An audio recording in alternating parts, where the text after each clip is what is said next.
Hello views, welcome to TJMS Tamil channel. ரொம்பவே சுவாரஸ்யமாக போயிட்டுருக்க மகாநதி சீரியலோட அப்கமிங் எபிசோடில் கோவிலில் காவேரி பார்த்து பேசிட்டு வீட்டுக்கு வராங்க. இந்த பக்கம் பார்த்தா சாரதா ரொம்பவே எரிச்சலோட உட்காந்துட்டு இருக்கிறத பார்த்து என்னாச்சுமா அப்படின்னு சொல்லிட்டு கேள்வி கேட்க அங்கேருந்து அவங்களால எந்த ஒரு பதிலும் சொல்ல முடியாமல் அங்கேருந்து போயிடுறாங்க. பக்கம் பாட்டிமாவும் என்ன சொல்கிறாங்க, இது வரைக்கும் சாரதா பேசுனதில் தப்புன்னு தான் நினச்சிட்டு இருந்தாங்க. ஆனால் சாரதா பேசுகிற அளவுக்கு தான் இங்கே நடந்திருக்கு அப்படின்ற மாதிரி அவங்களும் பேசிட்டு கிளம்பிடுறாங்க. என்னக்கா என்னாச்சு, ஏன் எல்லாரும் ஒரு மாதிரியாக இருக்கீங்க அப்படின்னு சொல்லிட்டு காவேரி என்ன பண்ணுறாங்க, கங்கா கிட்ட கேள்வி கேட்க அதுக்கப்புறம் நடந்த விஷயங்களை பற்றி காவேரி கிட்ட சொல்கிறாங்க. இதுக்கு முன்னாடி சாரதம்மா ஒத்துக்கிட்ட விஷயத்தையும் இதுக்கப்புறம் நடந்த விஷயத்தை பற்றி பேசிட்டு இருக்கும்போதே பார்த்தீங்கன்னா குமரனும் நிவினும் 2 பேரும் வீட்டுக்கு வராங்க. வீட்டுக்கு என்ன பண்ணுறாங்க, ரொம்பவே ஹாப்பியாக பேசிட்டு இருக்காங்க. இன்னும் கொஞ்ச நேரத்தில் விஜய் இங்கே வரப்போறாரு காவேரி கூட்டிட்டு போகிறதுக்காக அப்படின்னு சொல்லிட்டு குமரன் சொன்னதும் பார்த்தீங்கன்னா கங்காவோட முகம் காவேரியோட முகம் மாறி போகுது. கங்கா என்னாச்சு உனக்கு, ஏன் ஒரு மாதிரியா இருக்க, விஜயோட காவேரி சேர்ந்து வாழணும்னு சொல்லிட்டு தானே நம்ம எல்லாம் ஆசைப்பட்டோம் அப்படின்னு சொல்லிட்டு குமரன் சொல்றாரு. இந்த தருணத்துல பாட்டிமா கேட்கறாங்க, என்னாச்சு, ஏன் உங்களுக்குள்ளேயே குசு குசுன்னு பேசிட்டு இருக்கீங்க அப்படின்னு சொல்லிட்டு. ஒன்னும் இல்ல பாட்டிமா அப்படின்னு சொல்லிட்டு நினைச்சிட்டு நிக்க விஜய் நிக்கிறாரு. விஜய் வரதை பார்த்து ஒண்ணுமே புரியல. எல்லாருமே பாத்தீங்கன்னா ஒரு மாதிரி நின்றுட்டு இருக்காங்க. இந்த தருணத்துல உள்ள வாங்க அப்படின்னு சொல்லிட்டு நிவின் குமரன் 2 பேருமே உள்ள கூப்பிடுறாங்க. இல்ல பரவாயில்ல இருக்கட்டும், அத்தை சொன்னதுக்கு அப்புறமா பாத்துக்கலாம்.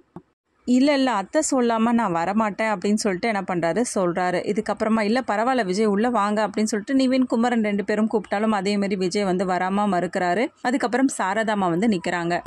சாரதாமா இங்கேருந்து தயவு செய்து கிளம்புறீங்களா, என்னோட பொண்ணை அனுப்பி வைக்க மாட்டேன் அப்படின்னு தான் சொல்கிறாங்க.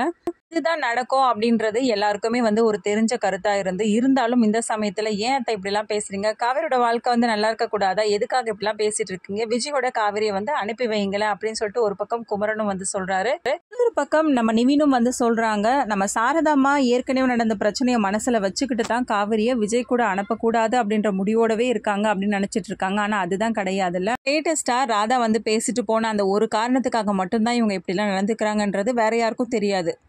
இன்னும் எவ்வளோ நாளைக்கு தான் பொறுமையாக இருக்கிறது, என் பொண்டாட்டியை நான் கூட்டிகிட்டு போகிறேன் அப்படின்னு சொல்லிட்டு ரொம்பவே ஸ்ட்ரிக்டாக சொல்கிறாரு. நினச்சிருந்தா எப்போவே காவேரி அங்கேருந்து கூட்டிகிட்டு போயிருந்திருக்க முடியும். அதெல்லாம் ஒன்றும் வேணாம்ப்பா, உங்களோட சங்காத்தமே வேணான்னு சொல்லிட்டு தான் நாங்கள் இருக்கிறோம் அப்படின்னு சொல்லிட்டு என்ன பண்ணுறாங்க, சாரதாம்மா பேசுகிறாங்க. நீங்கள் ஏன் திரும்ப திரும்ப இதே பேசிகிட்டு இருக்கீங்க, உங்களுக்கு என்னதான் பிரச்சனை, என் பொண்டாட்டி வேணும் அப்படின்னு சொல்லிட்டு தானே இத்தனை நாள் நான் இங்கே பக்கத்தில் இருந்தேன், காவேரி வேணும் அப்படின்ற ஒரே காரணத்துக்காக தானே நான் இங்கே தங்கியிருந்தேன், அப்புறம் என்னதான் பிரச்சனை, எதுக்காக திரும்ப திரும்ப பிரச்சனை பண்ணிகிட்டே இருக்கீங்க, என் கூட அனுப்பி வைங்க அப்படின்னு சொல்லிட்டு ரொம்பவே ஸ்ட்ரிக்டாக பேசுகிறாங்க. உடனே என்ன பண்றாங்க, சரி அவங்கள பத்தி தப்பா பேசுற தருணத்துல காவேரி குரலை எழுப்புறாங்க. பாருங்க, எங்க பாட்டி சொன்ன மாதிரி எனக்கு உங்க கூட வரதுக்கு விருப்பம் கிடையாது, தேவையில்லாம எங்க அம்மா இழுக்காதீங்க. காவேரி என்ன நினைச்சிட்டு இருக்க உன் மனசுல, எதுக்காக இப்படி எல்லாம் பேசிட்டு இருக்க, என்ன சொல்றது, என் பொண்டாட்டியை நான் அழைச்சிட்டு போறேன் அப்படின்னு சொல்லிட்டு என்ன பண்றாங்க, காவேரியை அழைச்சிட்டு போறேன்னு சொல்லிட்டு சொல்றாரு. இது மட்டும் இல்லாம அவ எந்த நிலைமையில இருக்கான்னு உங்களுக்கு தெரியுமா தெரியாதா அப்படின்னு சொல்லிட்டு காவேரி கர்ப்பமா இருக்காங்க அப்படின்ற விஷயத்த விஜய் சொல்ல எடுக்கிறாரு. ஆனா காவேரி தடுத்துறாங்க. இல்லாம என்னால போக முடியாது காவேரி, வா அப்படின்னு சொல்லிட்டு என்ன பண்றாரு, காவேரியோட கையை பிடிச்சி இழுக்கிறாரு. ஆனா அதையும் மீறி என்ன பண்றாங்க, என்னால உங்க கூட வர முடியாது, சொல்றேன்ல சொன்னா கேளுங்க அப்படின்னு சொல்லிட்டு காவேரியும் பேச, இல்லாம நான் இந்த இடத்த விட்டு கிளம்ப மாட்டேன், போதுமா நீ வா காவேரி அப்படின்னு சொல்லிட்டு ரொம்ப ஸ்ட்ராங்கா பேசிட்டு இருக்காரு விஜயும். பாருங்க, நான் உயிரோட இருக்கணும் அப்படின்னு நினைச்சீங்கன்னா தயவு செய்து இங்க இருந்து கிளம்புங்க அப்படின்ற அந்த ஒரு வார்த்தை போதும், விஜய் ஒரு மாதிரி ரொம்ப அப்செட் ஆயிடுறாரு. ரொம்பவே சோகத்தோட அங்க இருந்து விஜய் கிளம்பி போயிடுறாரு. இந்த பக்கம் அந்த வார்த்தையை சொல்லிட்டு அங்க இருந்து ரூமுக்குள்ள அழுதுட்டு இருக்காங்க பயங்கரமா காவேரி. விஜய் பேசின விஷயங்கள்லாம் நினைச்சு பார்த்து பயங்கரமா அழுதுகிட்டே இருக்காங்க காவேரி.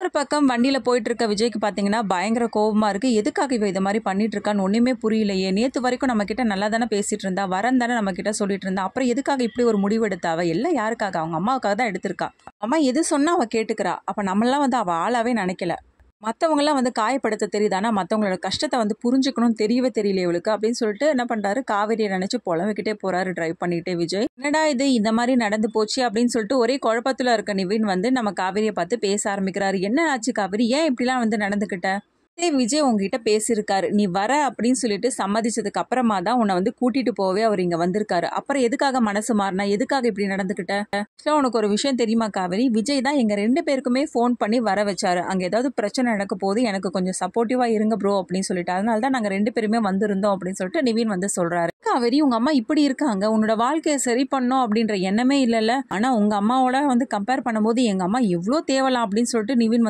சொல்றாரு காவேரி கிட்ட. நிறுத்து நிவின், எங்க அம்மா எதுக்கு இதுல இருக்கிற, எங்க அம்மாவுக்கும் இதுக்கும் எந்த சம்மந்தமும் கிடையாது, என்னோட விருப்பப்படி தான் நடந்துக்கிட்டேன் அப்படின்னு சொல்லிட்டு சொல்றாங்க.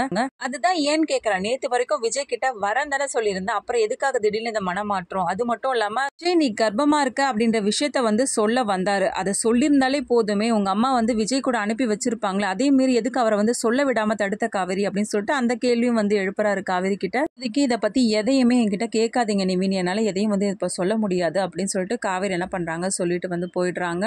பாக்குற பாட்டி என்ன பண்றாங்க, ஏய் சாரதா இங்க வா, எனக்கு என்னவோ இவ தான் மாசமா இருக்க மாதிரி எனக்கு தோணுதுடி. அவளோட வயிறை விட இவ வயிறு தான் ரொம்ப பெருசாயிட்டே வரா மாதிரி இருக்கு நாளுக்கு நாள் அப்படின்றாங்க. கேட்ட காவேரிக்கும் பாத்தீங்கன்னா ஒண்ணுமே புரியல. பயங்கரமா அதிர்ச்சி ஆறாங்க. என்ன பாட்டி நீ அதெல்லாம் ஒண்ணும் இல்ல அப்படின்னு சொல்லிட்டு என்ன பண்றாங்க காவேரியும் வந்து சொல்ல, இன்னொரு பக்கம் சாரதாமா உங்களுக்கு வர வேலையே இல்லையா, தேவையில்லாம எதுக்கு இதெல்லாம் பேசிட்டு இருக்கீங்க அப்படின்னு சொல்லிட்டு தடுத்துடுறாங்க. ஒரு பக்கம் கல்யாணி ராதா ரெண்டு பேருமே வந்து பேசிட்டு இருக்காங்க. நல்ல வேலைடி, ஒரு வழி எப்படி அவ வீட்டுக்கு வராம போயிட்டா. நம்ம அங்கே போய் பேசினது நல்லதா போச்சு அப்படின்னு சொல்லிட்டு பாட்டிமாவும் சொல்கிறாங்க. ஆமாம்மா, போய் பேசலைன்னா கண்டிப்பாக அந்த காவேரி இந்த வீட்டுக்கு வந்திருப்பா, அதுக்கப்புறம் விஜய்க்கு பெரிய தலைவலியாக இருந்திருப்பா அப்படின்னு வந்து பேசிட்டு இருக்காங்க. விஜய் தாமா ஒரு மாதிரியாவே இருக்கா அப்படின்னு சொல்லிட்டு என்ன பண்றாங்க ராதா சொல்ல, அதெல்லாம் சரியா போயிடும், நீ கொஞ்ச நாளைக்கு அப்படித்தான் இருக்கும், அதுக்கப்புறம் கூடிய சீக்கிரமே அவன் வந்து நார்மல் ஆயிடுவான் அப்படின்னு வந்து சொல்றாங்க பாட்டிமா. இங்க மாடிக்கு போனதும் விஜய் பாத்தீங்கன்னா பயங்கர ஒரு குழப்பத்தோடவே இருக்காரு. எதுக்காக இப்படிலாம் நடந்துச்சு, ஏன் இப்படிலாம் வந்து பண்ணா இவ அப்படின்னு சொல்லிட்டு யோசிச்சுக்கிட்டே இருக்காரு. நேத்து வரைக்குமே வரன்னு சொல்லியிருந்த காவேரி திடீர்னு என்ன ஆச்சு, ஏன் வரமாட்டேன்னு சொல்லிட்டா அப்படின்ற குழப்பத்தோடவே வந்து இருக்காரு. இன்னொரு பக்கம் தாத்தாவும் வந்து விஜய் பார்க்க வராங்க. என்னாச்சுப்பா அப்படின்னு சொல்லிட்டு இந்த விஷயத்த பத்தி வந்து தாத்தா கிட்ட வந்து சொல்றாரு விஜய். என்னப்பா இது, நீ வந்து சொல்லிட்டு தானே போன, அப்புறம் எதுக்காக காவேரி உன் கூட வரமாட்டேன்னு சொல்லிட்டு சொன்னா அப்படின்னு சொல்லிட்டு கேட்க, அதுதான் எனக்கு ஒன்றும் புரியல தாத்தா. நேத்து என்கிட்ட பேசும்போதெல்லாம் அவங்க அம்மாவை மீறியும் நான் அவங்க கூட வருவேன் அப்படின்னு தான் சொல்லியிருந்தான். ஆனா அதுக்கப்புறம் என்ன நடந்துச்சுன்னு ஒண்ணுமே புரியல தாத்தா. அவன் எப்படி தெரியுமா தாத்தா சொன்னா, நான் உயிரோட இருக்கணும்னு நினைச்சா தயவு செய்து இங்க இருந்து கிளம்புங்கன்னு சொல்லிட்டா தாத்தா. என்ன தாத்தா அப்படின்னு சொல்லிட்டு ரொம்பவே ஃபீல் பண்ணி அழுதுட்டு இருக்காங்க தாத்தா கிட்ட. தாத்தாவும் பாத்தீங்கன்னா ஆறுதலா வந்து பேசிட்டு இருக்காங்க. கவலைப்படாத விஜய், சரியாயிடும்பா அப்படின்னு சொல்லிட்டு. ஒரு பக்கம் காவேரி பாத்தீங்கன்னா கோவில நடந்ததை பத்தி என்ன பண்றாங்க கங்கா கிட்ட வந்து சொல்றாங்க. பாட்டிமா இப்படி வந்து பேசிட்டு போனாங்க அப்படின்னு சொல்லிட்டு இதை கேட்டு பயங்கரமா அதிர்ச்சியாகி போறாங்க கங்காவும். இப்படிலாம் நடந்திருக்கு, ஆனா விஜய் ரொம்பவே பாவம் டி, விஜய்க்கு இந்த விஷயம் எதுவுமே தெரியாது போல அப்படின்னு சொல்லிட்டு கங்காவும் சொல்றாங்க. ஆமாக்கா, அவருக்கு இதை பத்தி எதுவும் தெரியாது. அதாவது அவங்களோட சைட்ல இருந்து நம்ம பார்க்கும்போது அவரோட வாழ்க்கை நல்லா இருக்கணும், நிறைய பிரச்சனை நடந்துருச்சு இல்லக்கா அந்த பசுபதியால, இனிமேலும் அந்த மாதிரி எந்த ஒரு பிரச்சனையும் நடக்கக்கூடாது அப்படின்றதுக்காக யோசிச்சு கூட அவங்க ரெண்டு பேரும் இதை பண்ணியிருந்திருக்கலாம். போதும் நீ திரும்ப திரும்ப அந்த வீட்டுக்கே வந்து சப்போர்ட் பண்ணி பேசிட்டு இருக்கா, அவங்க ரெண்டு பேரும் தான் உன் வாழ்க்கை நல்லா இருக்கக்கூடாதுன்னு நினைச்சிட்டு இப்படி எல்லாம் பேசிட்டு போயிருக்காங்க, திரும்ப அவங்களுக்கு சப்போர்ட் பண்ணி பேசிட்டு இருக்கிய காவேரி அப்படின்னு சொல்லிட்டு கங்கா வந்து கோவப்படுறாங்க. வேற என்னக்கா நான் பண்றது, எனக்கு வேற ஆப்ஷனே இல்லையேக்கா அப்படின்னு சொல்லிட்டு ரொம்பவே சோகத்தோட சொல்றாங்க.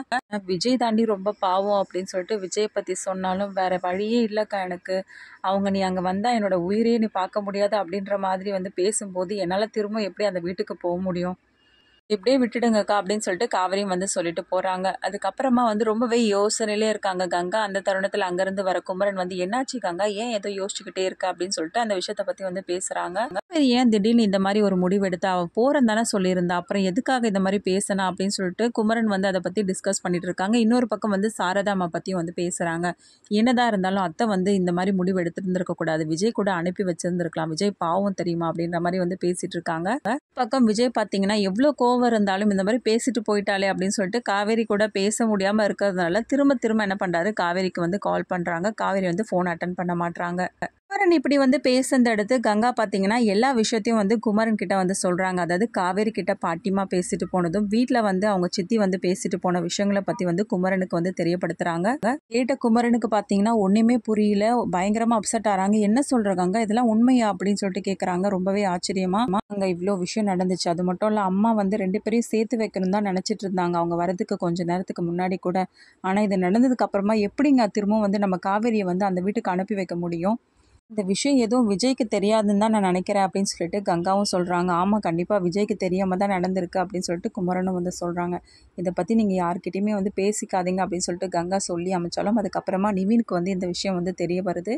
காவேரி திடீர்னு இப்படி நடந்துக்கிறதுக்கு காரணம் எனக்கு தெரியும் நிவின் அப்படின்னு சொல்லிட்டு நிவின் கிட்டயும் வந்து நடந்த விஷயங்களை வந்து ஒன்று ஒன்றா சொல்றாரு. இதை கேட்டு நிவினும் பார்த்தீங்கன்னா கொஞ்சம் ஷாக் ஆகுறாரு.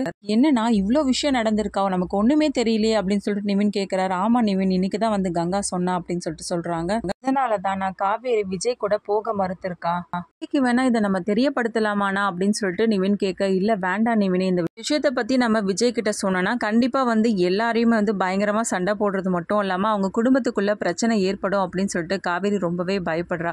அதுக்காக இந்த பிரச்சனையை வந்து நம்ம அப்படியே விட முடியாது இல்லையானா? விஜய் ரொம்ப பாவம்ல. எந்த அளவுக்கு வந்து பேசிட்டு போனாரு. ஆனா இவ்ளோ நடந்திருக்குன்னு தெரிஞ்சா கண்டிப்பா விஜயும் வருத்தப்படுவாரு. அதுக்கப்புறம் எல்லாத்தையும் புரிஞ்சுக்கிட்டு அதுக்கப்புறம் காவேரியோட சேர்ந்து வாழ ஆரம்பிப்பாரு. பிரச்சனையை நம்ம தானா தீர்த்து வைக்கணும். கண்டிப்பா காவேரி கர்ப்பமா இருக்காங்க அப்படின்ற விஷயத்த வந்து வீட்ல சொன்னாலே போதும். எல்லாத்துக்கும் ஒரு வந்து முடிவு தெரிஞ்சிடும் அப்படின்னு சொல்லிட்டு நிவின் வந்து சொல்றாங்க. அப்புறமா நடந்து போன பிரச்சனையை பத்தி நிவின் விஜய் கிட்ட வந்து சொல்றாங்களா? விஜய்க்கு இந்த விஷயத்த தெரிஞ்சதுக்கு அப்புறமா பாட்டி கிட்ட போய் சண்டை போடுறாங்களா? காவேரியோட கர்ப்பத்தை வந்து தெரியப்படுத்தி காவேரி திரும்பவும் வீட்டுக்கு கூட்டிட்டு வராங்களா? இது எல்லாமே தெரிஞ்சுக்கலாம். அதுக்கு மறக்காம நம்ம சேனலை வந்து சப்ஸ்கிரைப் பண்ணிக்கோங்க. கூடவே இருக்க அந்த பெல் ஐக்கனும் கிளிக் பண்ணிடுங்க. அப்பதான் நான் போட அடுத்தடுத்த வீடியோஸ் உங்களுக்கு நோட்டிபிகேஷன்ல வரும். ஓகே வியூஸ், தேங்க்ஸ் ஃபார் வாட்சிங் திஸ் வீடியோ.